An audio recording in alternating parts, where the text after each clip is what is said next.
Mga master, nakatanggap tayo ng isang komento tungkol po doon sa cash allowance na atin pong in-upload. No, on or before July 29, hindi not earlier. Mali ka naman.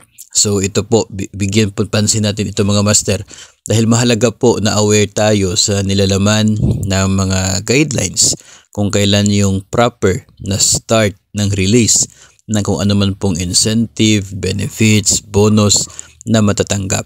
So dito po sa cash allowance for public school teacher, narito po yung bahagi ng DepEd at DBM Joint Circular number 2 series of 2021 kung saan po binanggit na itong cash allowance for teachers shall be given not earlier than the official start of every school year as stipulated in the annual issuance on the official school calendar, or as may be decided by the Education Secretary or his or her designated authority in cases of emergency situations.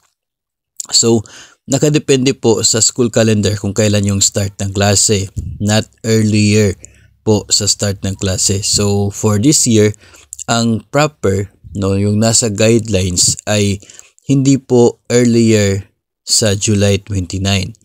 Yun po ang nasa joint circular ng DBM at ng Department of Education. Pwede lamang na mag-release na mas maaga kung mayroon pong order ang secretary ng Department of Education o kaya ay kung sino po yung kanyang na authorized representative. Pero yun po ay hindi naman po nangyari sa ngayon. Nangyari lamang po yan noong time ng COVID-19 pandemic na nag-declare si Secretary Leonor Briones na pwede mag-release ng mas maaga yung mga mayroong available funds. So, yun po ang sinasabi ng guidelines. Although, pwede po nating isipin na ideally, na yung ideal talaga ay dapat mas maaga para makapag-prepare, para by start ng klase, nandun na po yung mga gamit na binili ng teacher coming from the cash allowance. So, para yung ideal ay dapat sana before the start.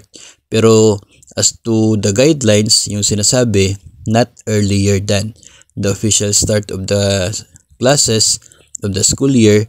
So if we stick with the guidelines, yun po yung sinasabi, dapat not earlier than July 29. So hindi po mali yung binabanggit at palagi na not earlier than the start of the classes.